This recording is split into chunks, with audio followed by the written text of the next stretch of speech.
Hello, if everyone can grab a seat, and welcome on behalf of the Aspen Institute. I think this is going to be a very interesting conversation, and in order to make sure that we get on our way over to the music tent, we're going to start right away. If everyone can silence their cell phones, that would be great. But if you feel the need or the desire to tweet during this, it is hashtag #AspenIdeas.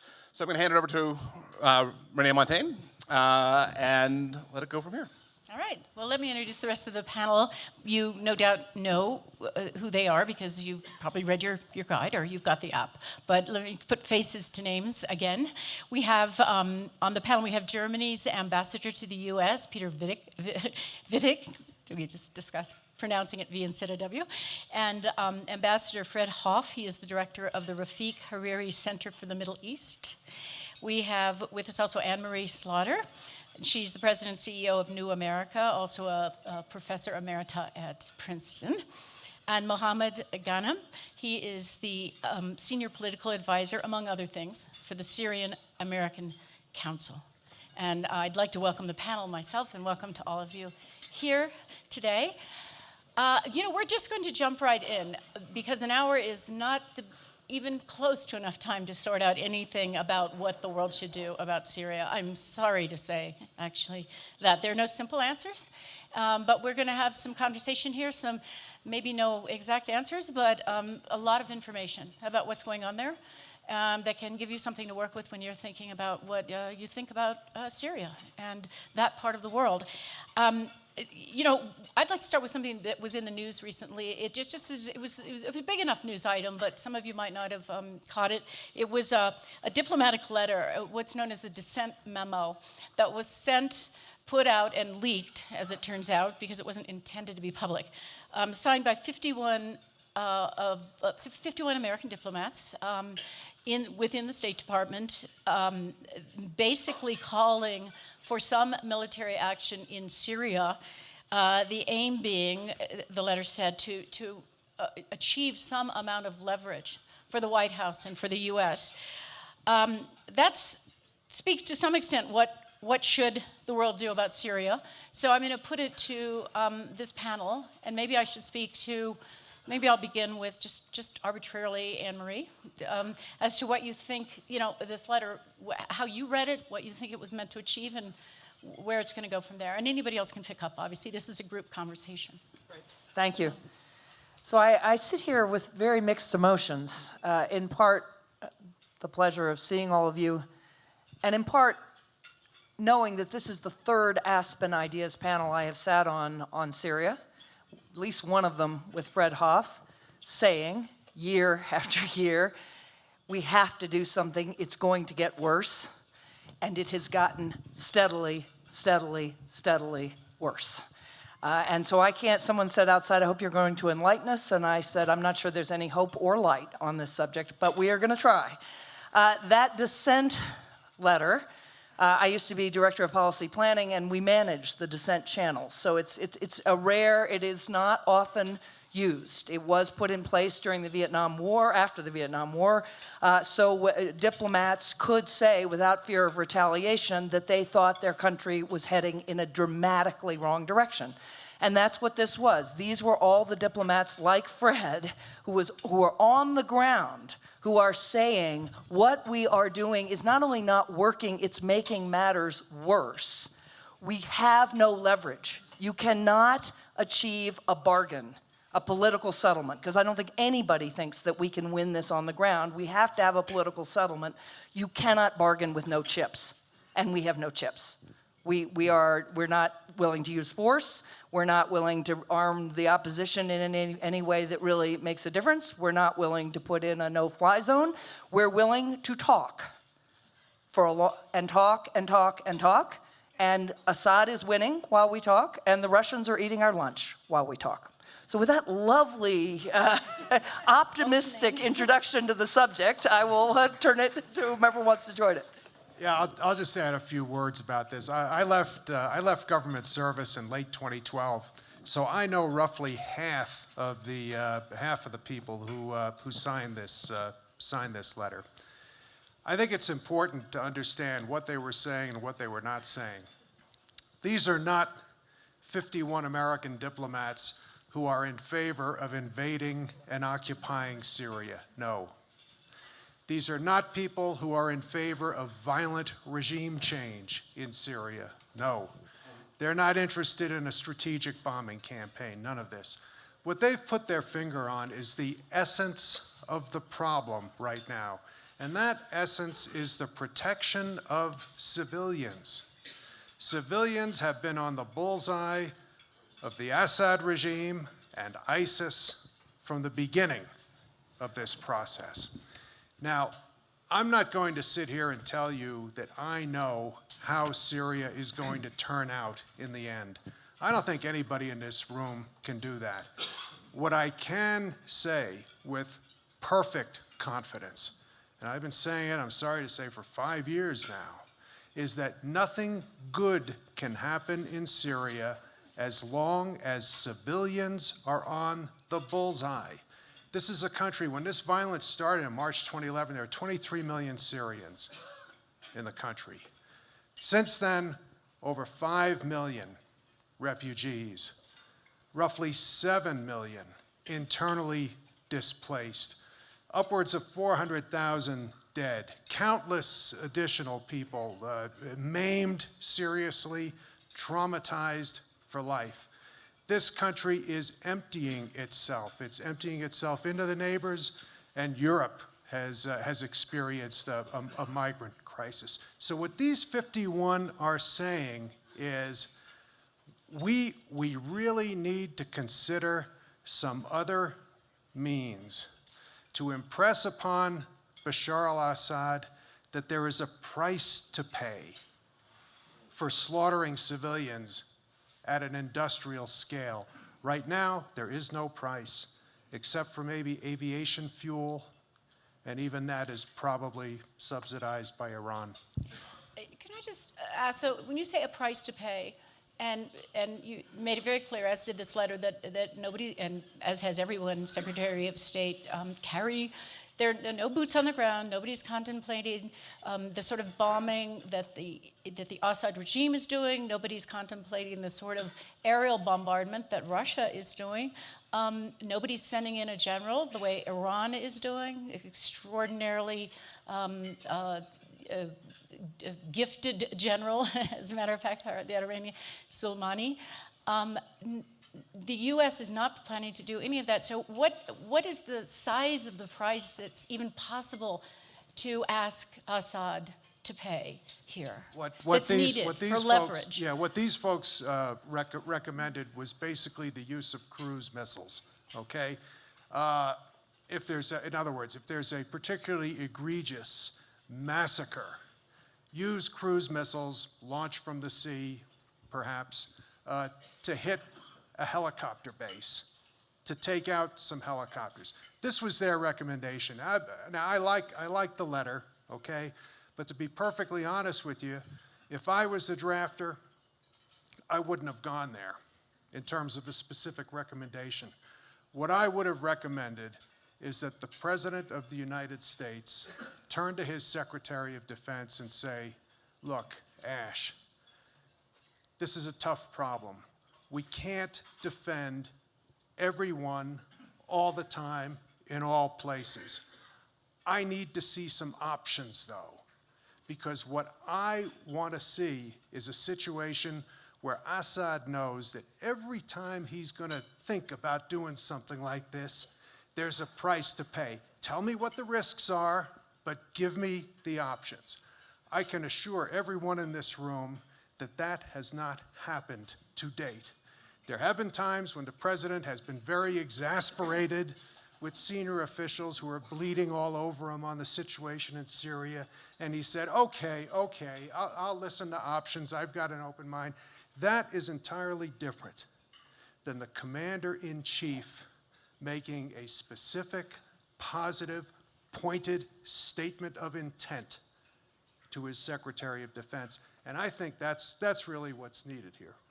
Well, Mohammed, Ghanem, let me put it to you. What at this moment, to give us a sense of what the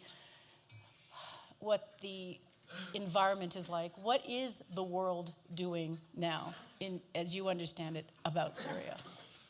Well, the U.S. and Russia co-chair a group called the International Syria Support Group.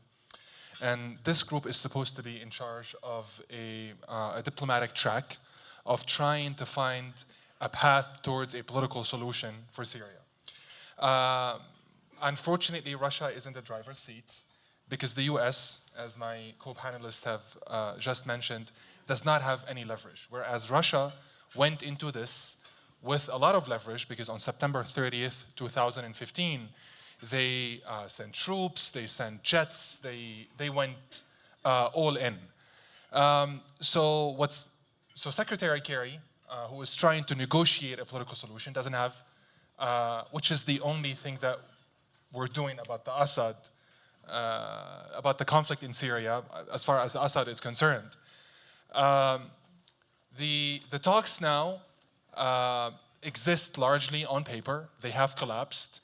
The Assad regime, there was a brief cessation of hostilities. They didn't even call it a ceasefire. So there was a brief cessation of hostilities, and that cessation of hostilities has collapsed. The regime was able to violate it at will. There was no enforcement mechanism, no UN monitoring team on the ground. The Russians recently introduced cluster munitions, white phosphorus, into the equation, especially in Aleppo. They're trying to besiege and take Aleppo, which is Syria's pre-war commercial capital, from the opposition. So we are now in a situation where we don't have a viable path towards a political solution because the Assad regime does not see a reason why they should compromise. The Russians went in claiming that they were going after ISIS, but we now know from facts that is not the case because the result of their bombing campaign is US-backed moderate groups losing significant ground in the country, and groups such as Nusra, which is the Syrian Al-Qaeda affiliate, which was not a party to the ceasefire, actually gaining ground and gaining momentum, because almost all of the moderate opposition groups signed onto the ceasefire, and they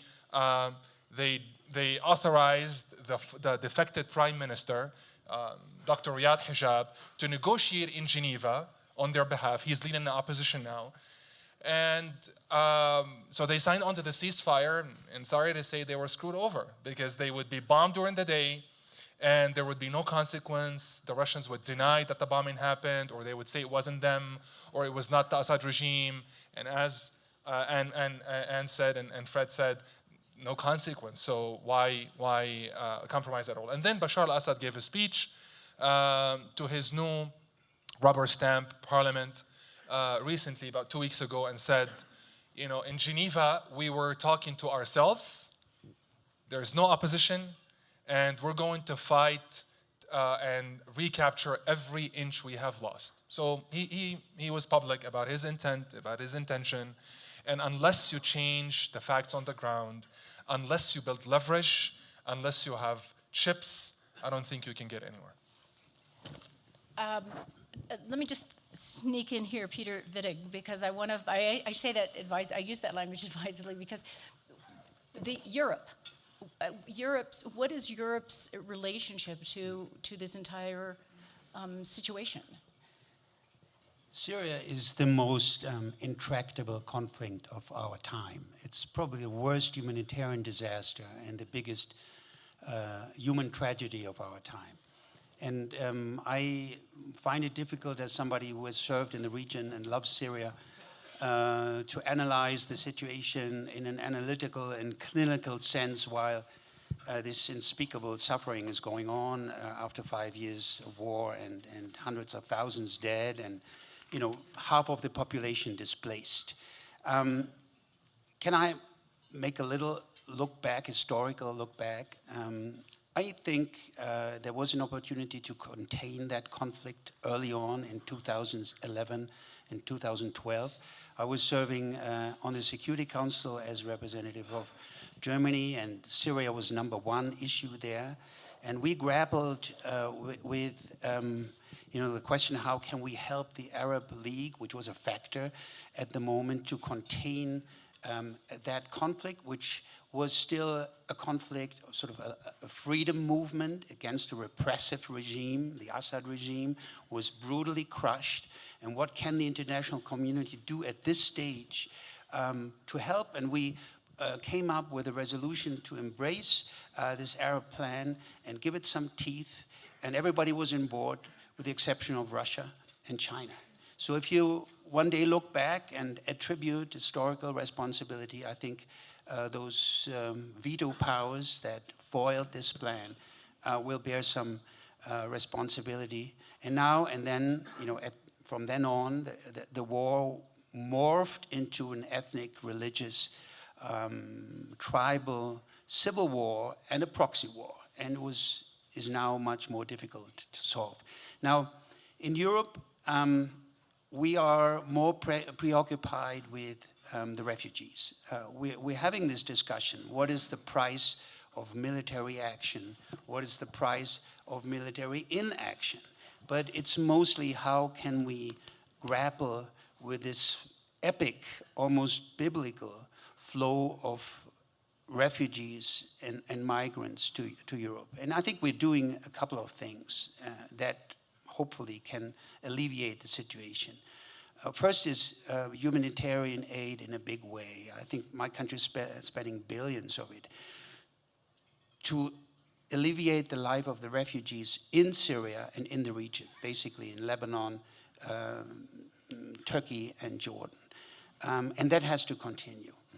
Secondly, try to stabilize those regions in Syria that are under the control of the opposition or have been reconquered by ISIL in rehabilitating the infrastructure so that people return to that region or have no incentive to flee anymore to Europe.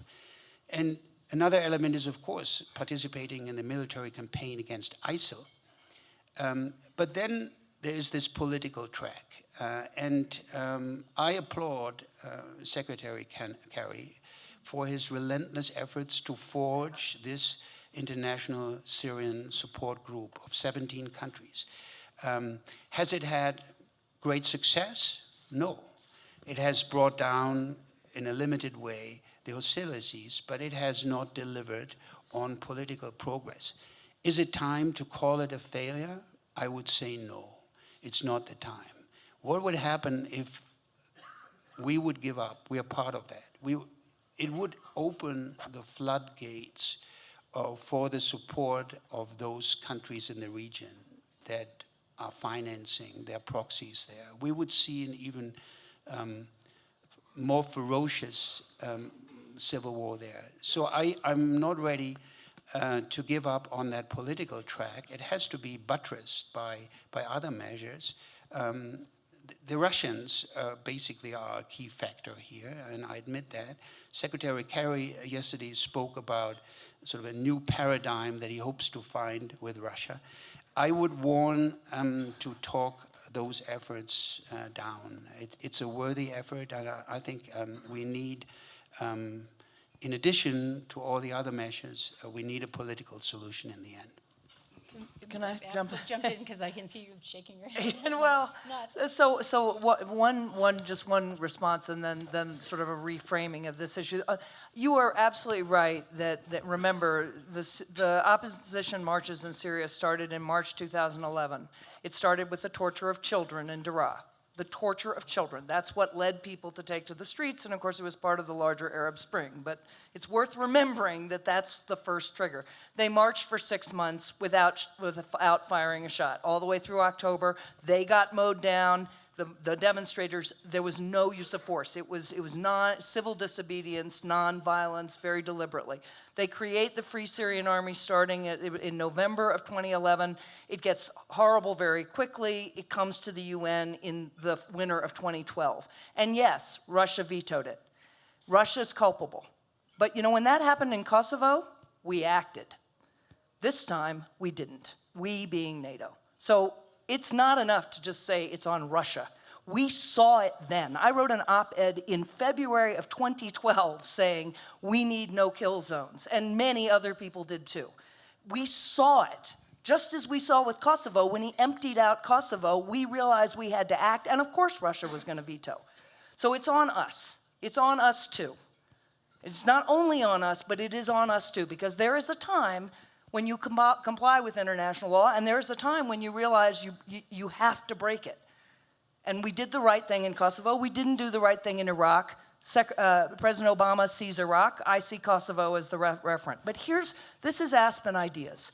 Here's the idea you have to walk away from. We may not be able to fix Syria, or put it back together in any reasonable way. What is happening to Syrian civilians is not a humanitarian issue. It is not a humanitarian issue. It is a strategic issue. Because part of what's gotten us into this trouble is, geopolitically, this isn't a strategic issue, and we don't have a dog in this fight. I mean, it's Russia and Iran, but Israel's okay, Saudi Arabia is okay. There's no strategic issue here. There's a big humanitarian issue, and we should take care of those poor people. No, this is a strategic issue for two major reasons. One, if you don't pay attention to what's happening to 22 million people, they leave, just as all of us would. We have now seen that stream of refugees affect Britain's vote to leave the EU. The order that we have built since 1945 is actually in peril. And the Syrian refugees are a huge part of that. It's not rational necessarily, but that's not, the United States, right now, rationality and politics don't seem to be meshing in any particular way. Right? So one, if you don't pay attention to if you don't take care of people, they will leave, and where are they going to go? They're going to destabilize their neighbors, and ultimately they're going to go to the best place. But two, ISIS did not spring out of thin air. The people in Syria would not have supported ISIS unless they thought there was no other hope. Right? We are incubating yet another generation of people who hate us and will support people who try to kill us.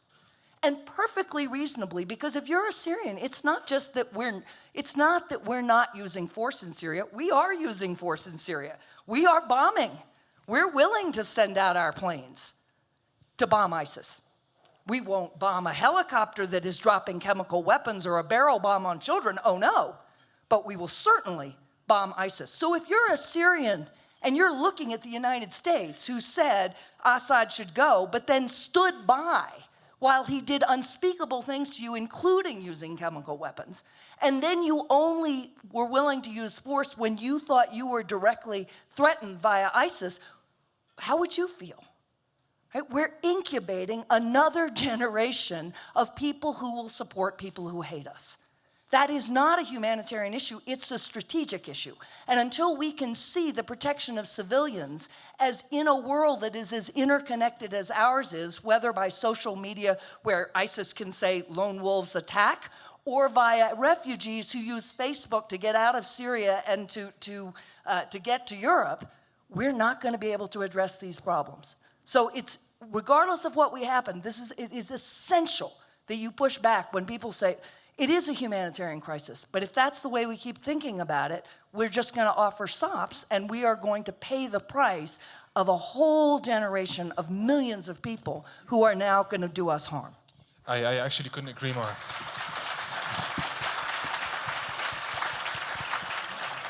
Thank you so much. I actually couldn't agree more. And believe me, Anne, in 2014, about a year before there was even an international coalition to fight ISIS, before the US had made a decision to bomb ISIS in Iraq or in Syria, Syrians in January and February 2014, before ISIS had captured Mosul, launched a battle against ISIS. They went to war with ISIS, and they pleaded with the US for support, and they didn't get support. And I was personally involved in that. Went to the White House. Maybe we can get into that later later today, but I just could not agree more with you. And one more thing I'd like to say. I actually don't share the optimism about what is happening or what we think is happening in Geneva, because I work with the opposition and I know what goes on behind the scenes. I believe that the ISSG now, I mean, of course, if the US has leverage, then maybe you could do something through the ISSG. The day before yesterday, Russia, the American ambassador to Russia was interviewed. There was an exclusive interview with Voice of America. And he talked about Syria, he talked about a whole range of issues, and he said, we have been bending backwards, trying to get Russia involved in a variety of global issues. But the Russians have not been willing to engage with us. And you can also think back to the days when Mr. Obama proposed the so-called Russia reset policy. Because he came into office and he had this idea of, we need to accommodate Russia and, Russian sensibilities about a number of issues. And then if we do that, we can actually get the Russians to cooperate with us. What happened as a result? We got Ukraine, we got Crimea, illegal annexation of Crimea in the 21st century. And then they were emboldened, they went all in Syria. So we didn't really get the cooperation that we were hoping for because we didn't have a backbone. I don't think you can get anything done with I'm not advocating for a major confrontation with Russia over Syria. But what I know for sure is that you cannot get much done with Russia from a position of weakness. You give Secretary Kerry leverage, and then the next time he picks up the phone to talk to Lavrov, then he has something to say, and Lavrov would have to listen. Putin, more importantly, would have to listen. Right now, I believe that the political track that we have, that actually does not exist, is providing cover to the emptying of the country, because we don't have a ceasefire on the ground. The Russians are bombing in Aleppo. Last week, the Russians bombed U.S.-backed forces on the borders with Iraq that are fighting ISIS. They're opposed to Assad, but they're not fighting Assad now, not because they're not opposed to Assad, but because they're further, way out on the borders with Iraq, and there's no presence for Assad troops there. So they're mainly focused on ISIS. The Russians bombed them. This is way away from ISIS areas. The Russians bombed them. The Americans, expressed concern and for the first time ever, scrambled jets to try and chase the Russian planes away. That was, the first time anything like that had ever happened.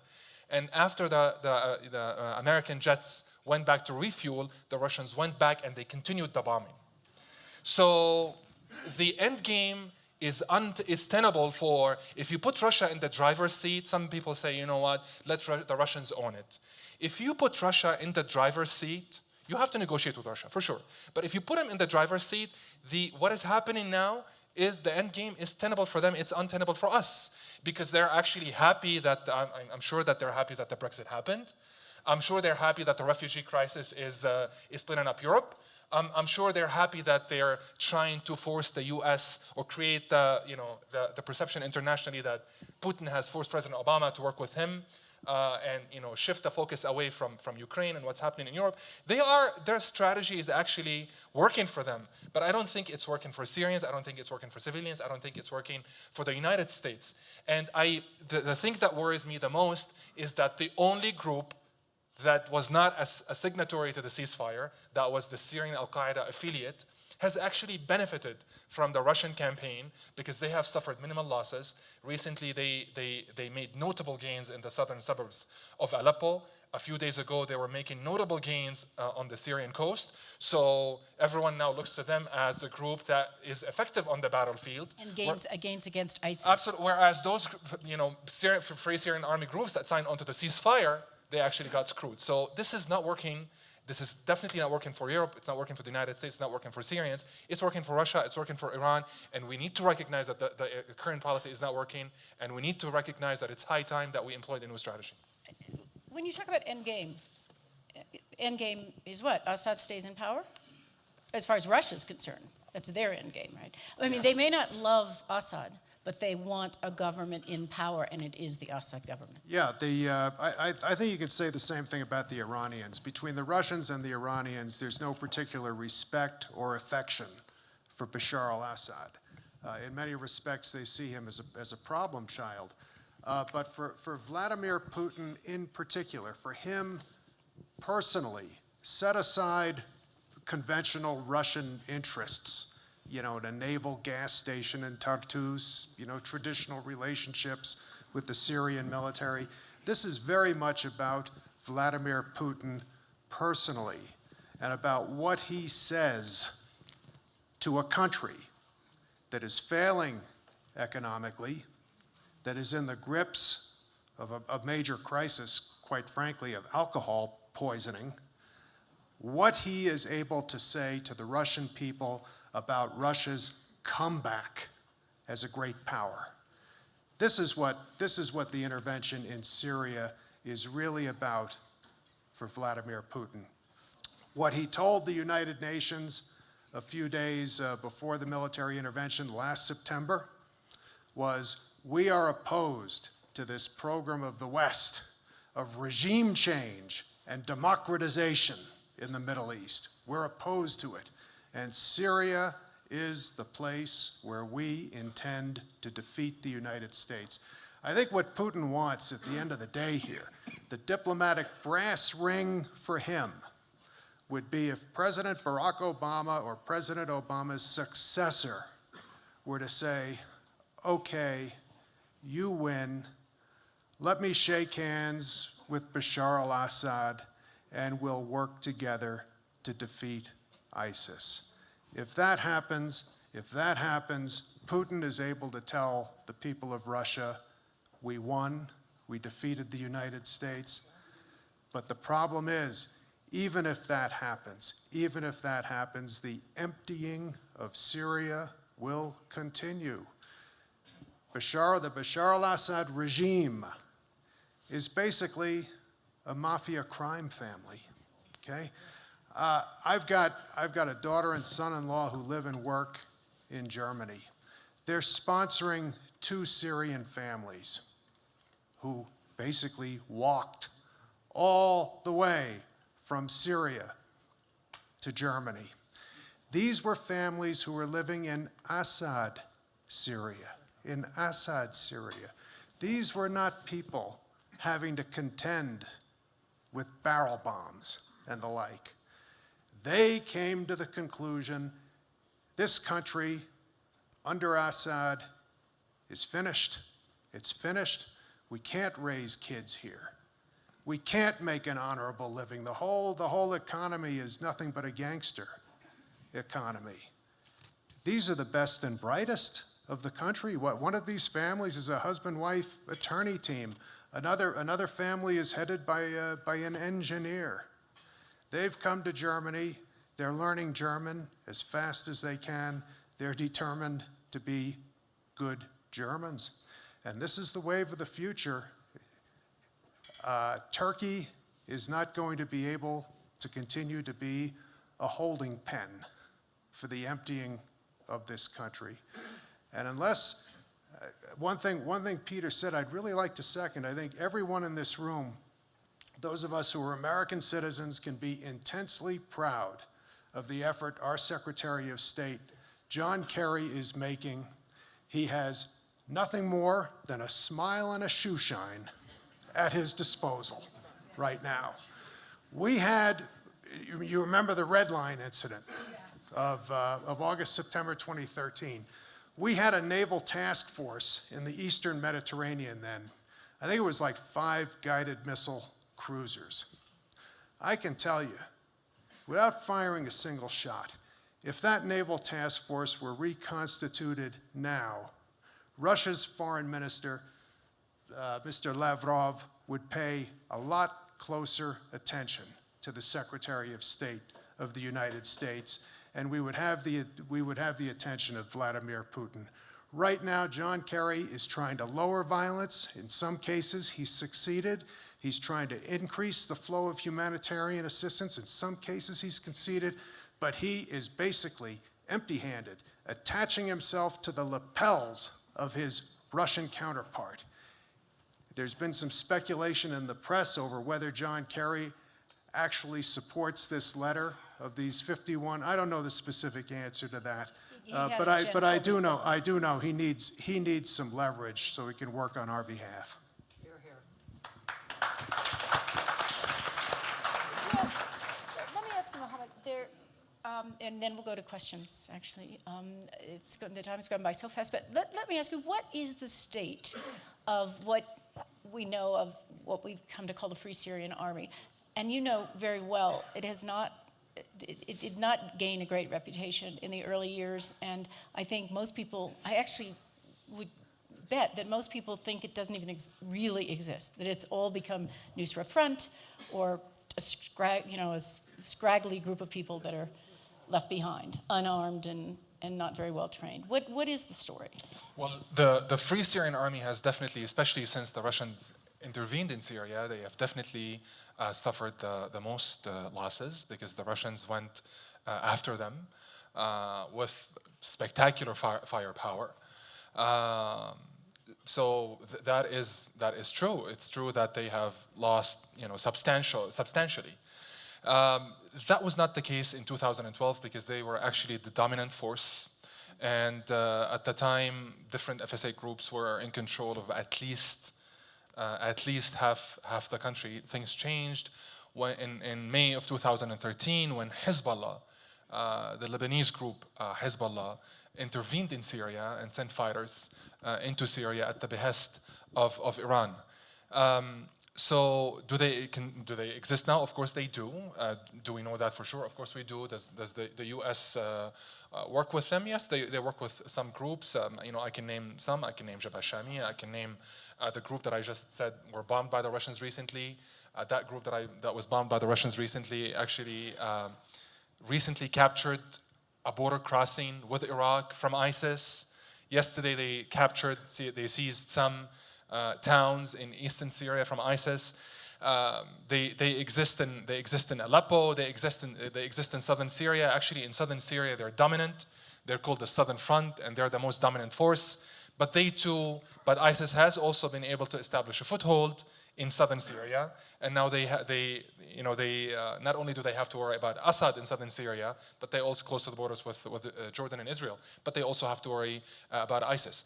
So are they still there? Of course, because most of them were signatories to the ceasefire, and actually the United States and Secretary Kerry was very interested in making sure that they sign onto the ceasefire, because the ceasefire meant that the guns should fall silent, and if the opposition had no guns, the U.S. would not have sought to broker a ceasefire with them.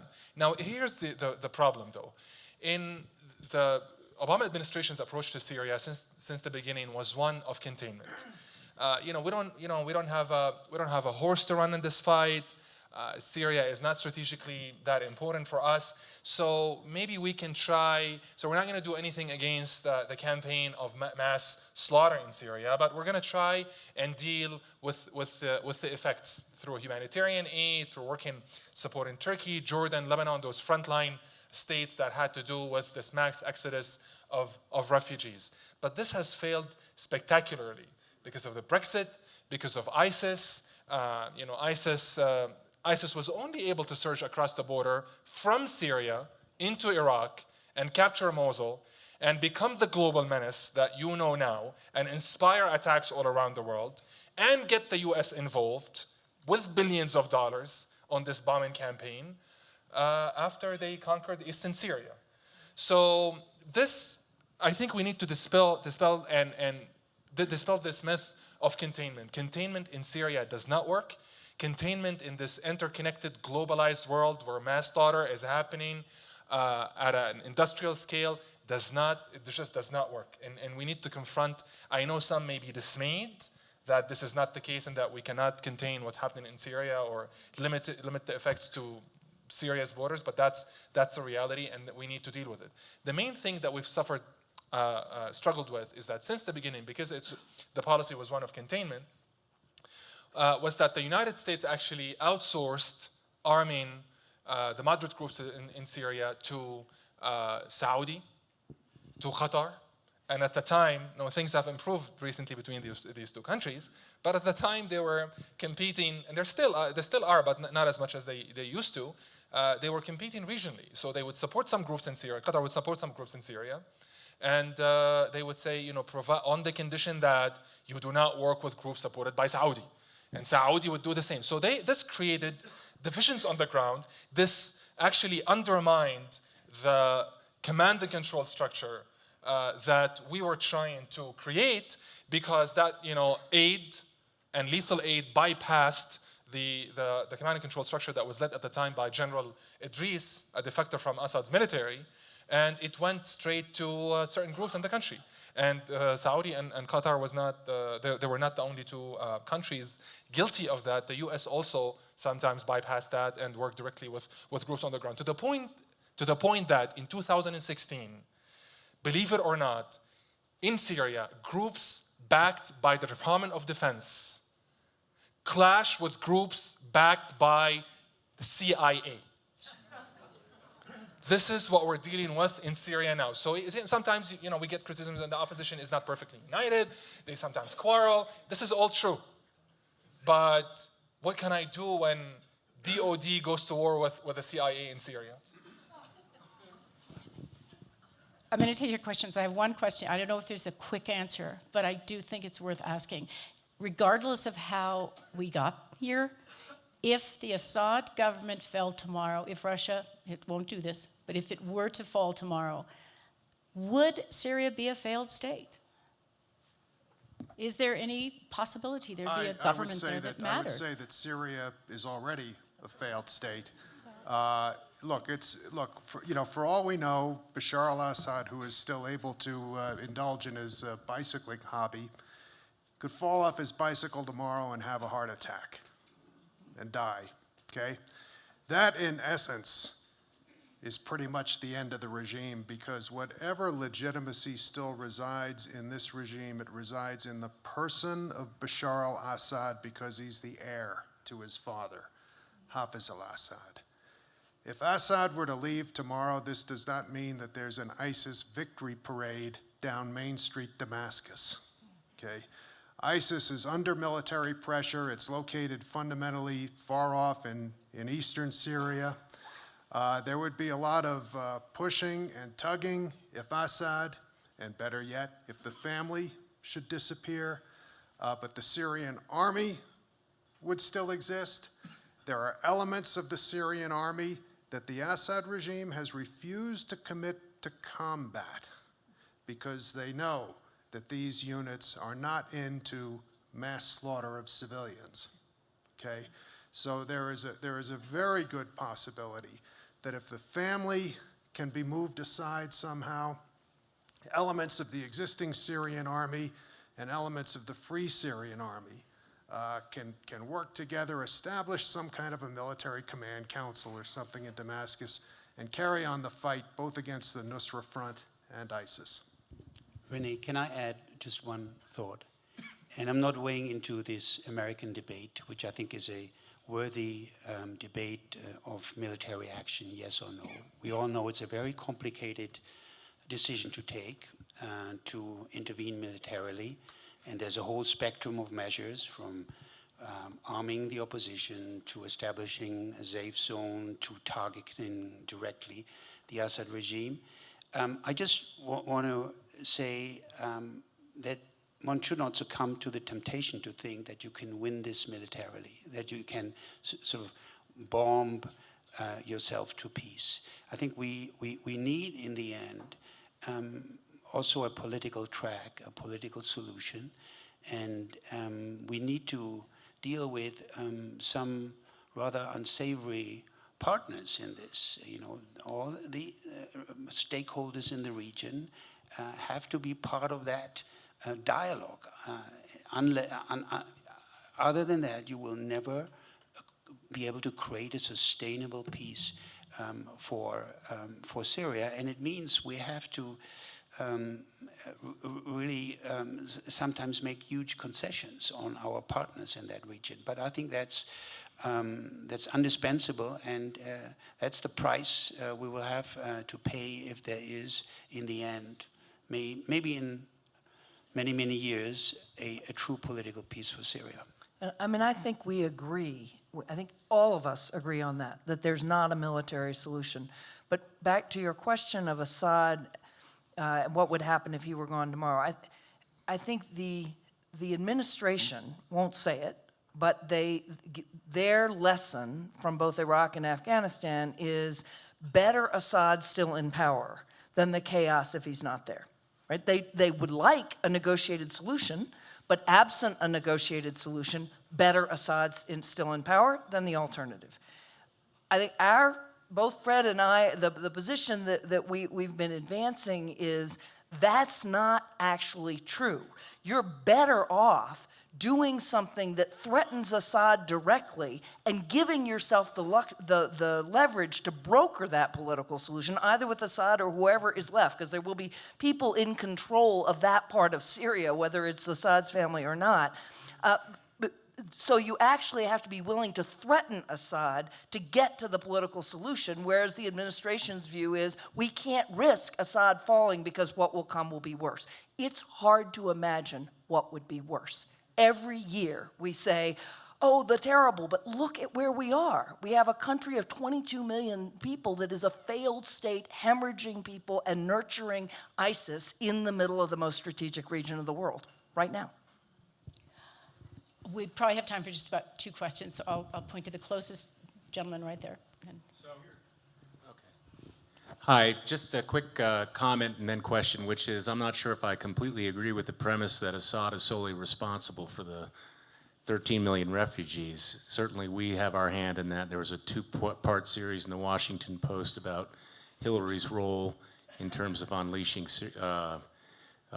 Turkey and Saudis and Qatar into the region and fomenting trouble. But the question is, topically, about an hour ago, Russia lifted sanctions against Turkey. Turkey apologized yesterday for the downing of the jet. I address this to our German friend here. How does that play into the Syrian conflict in terms of the Russia-Erdogan-Putin relationship? Has he come to an understanding that, has Erdogan finally backed off and realized that he's going to have to play ball with the Russians on this issue? Well, I think it's the result of some deep thinking by the Turkish leadership. They were left with very few friends in the region. Look at their neighbors, Syria, Iraq, Iran, and they fell out with Russia. Now they've taken 2 important steps, embark on a road to reconciliation with Israel, and have a arrangement with Russia. I think this was a little bit of realpolitik, if I may say so, on the part of the Turkish leader. He knows that he lives in a tumultuous region, and his only friend is, if you will, Europe, with whom Erdogan also undertakes rather tenuous and sometimes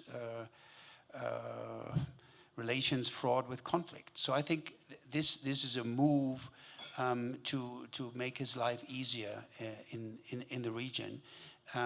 It probably helps a little bit to diffuse this dangerous tension between Russia and Turkey, and this was a tension that also was militarily very dangerous and could lead to some unintended military confrontation. So it's a good piece of news from our point of view. Go ahead. Mohammed was. I've worked very closely with the State Department for over 5 years now on Syria, engaged them very, very closely. So I worked with the State Department also, not just under Secretary Kerry, but also under Secretary Clinton. For me, this is not a partisan debate. Syria is not a partisan issue for me. It's a human rights issue. But I can tell you with full confidence that Secretary Clinton and whatever she did when she was at the State Department was not in any way, shape, or form responsible for mass exodus of refugees in Syria. Simply because, as a Syrian, I can tell you that Syrians are leaving Syria en masse because of 2 things: artillery and aerial bombardment. Saudi doesn't have an air force in Syria. Qatar doesn't have an air force in Syria. Yeah, they may have supported different desperate groups, etc. But that is not the reason why people are leaving the country. They're leaving the country because they don't have answer to to aerial bombardment. This is what has precipitated this refugee crisis. We may just have one question over there. Yes, thank you for coming. I really enjoyed this panel. My question is more focused on the one actor that a lot of people don't talk about, which is Jordan, which I really feel bad for. They're overwhelmed all the Syrian refugees, the security, border security issues, et cetera, and they're doing a lot in terms of trying to build a southern buffer zone along Syria. But I just wanted to understand why there's not that many comments about Jordan's role. Is it because their economy is not too good, or don't know? But it seems like they're a great way to kind of enable to help with this fight against Assad or ISIS. Thank you. Jordan has taken as a percentage of its population, the number of refugees in Jordan are the equivalent of all of Canada moving to the United States. All of Canada. Everybody moving south. Can you imagine what that would do to our schools, to our houses, to our social systems? So the burden's incredible, and we're aware of it. We're trying to help the Jordanians support, in the camps, and a lot of Syrians are not in camps. They're living with family. They're in the cities, and we're trying to deal with that from a aid point of view, from a humanitarian point of view. And we're well aware that Jordan is fragile to begin with between traditional Jordanian tribes and Palestinians. So I think the State Department's well aware of it, but I'm not sure, again, what else we can do other than to address the conflict at the core more in the way we've been talking about. So, and militarily, Jordan played a key role in supporting FSA groups, Free Syrian Army, or opposition groups in the south. That's why the Free Syrian Army actually, the only area in Syria where the Free Syrian Army now is dominant and has the upper hand is the south. However, this is all part of the bigger picture here is that the U.S. that works with Jordan on supporting those groups never intended for those groups to actually inflict serious losses on the Assad regime in a way that would threaten Damascus. They're very close to Damascus. So there was never, we never had the intention of having them march on Damascus. Because we wanted a stalemate in the country. It's like we get a military stalemate, people realize there's no military solution, and then they work towards a political solution. Now, of course, that all changed with, again, Hezbollah in Iran, and then more recently with the Russian intervention. So this has failed. But so Jordan has played a role, but within, there were constraints on the role they could play. And recently, because ISIS has been able to establish a foothold in the south, ISIS was able to carry out a bombing against the borders with Jordan, and Jordan, as a result, shut down the border. So it's very tricky for the Jordanian king. He comes to Washington, D.C. often, and he in the past came with a map, and he was advocating for a no-fly zone in the south, and he wrote an op-ed in The Guardian in support of a no-fly zone, in support of those groups, but there was no appetite in Washington, D.C. Is there a yes or no question out there? wave both of your hands. There's one over there. Okay. Okay, he has a yes, no question. Simple yes or no. Okay. I see, I listen to a panel of 4 people, and there's no daylight between their opinions. My question is, why didn't you have a more balanced presentation? Even Megyn Kelly knows how to do it on Fox News. Where is the opposition voice?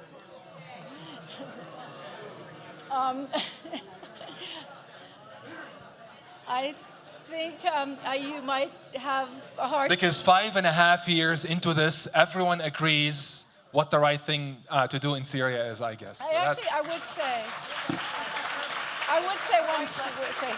said there were no answers. And actually, I don't think we've heard answers up here. We've heard a presentation of where we've gotten to in 5.5 years. And I think we'll have to leave it at that, actually, because we have run out of time. Oh, there is somebody that they would like to answer a question to for. I know he's a composer, yeah. He'll be playing in an hour. Yeah, I'm playing in like 15 minutes. My name is Malik Jandari. I'm an American Syrian composer and pianist. I have a question for Fred Huff, which I respect you a lot. I was actually born in Germany, ambassador, so I'm half German. The question is, my government, the government of the United States, listed the Assad dictatorship, Hafez al-Assad, as a state sponsor of terrorism. Anybody can tell me when? What year? 82, right? December 1979. I was 7 years old. And the question to Fred Huff and to the administration, because I'm not a politician, what have we done since December 1979 to bring this killer of children to justice?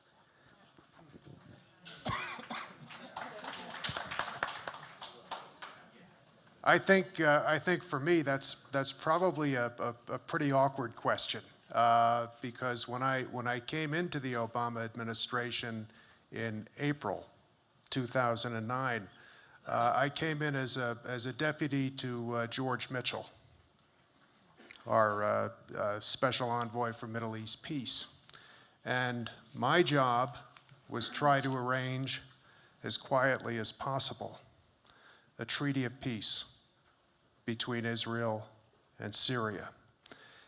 And as of March 2011, we had managed to stay out of the newspapers, but some real progress toward this end had been made. Our theory of the case was a treaty of peace between Syria and Israel would be very bad news for Iran. It could be conceivably good news for people inside Syria looking for a relaxation in the permanent state of siege in the country. Unfortunately, when the problems in Deraa started, when these kids were being tortured by the security assets of the regime, that possibility went away. When it became very clear that Bashar al-Assad, instead of trying to come up with a political solution, instead of going down to Deraa and sitting with the people whose kids had been beaten up and saying, look, I am the president of this republic. My first duty is to protect you. Now, I want peace and quiet around here, but there are going to be people in the security services arrested. Some of them are going to be sent away. And by the way, here's some compensation for your trouble. He had this option. He had this option. If he had taken it, it is quite possible, by no means for sure, but it's possible that by the end of 2011, there could have been a treaty of peace and the Middle East would be looking a whole lot different than it is now. So I think a lot of missed opportunities. It's a real tragedy here. Ambassador Peter Wittig, Ambassador Fred Hoff, Anne Ray Slaughter, Mohammed Ghanem, thank you all very much for joining us. Our time is out.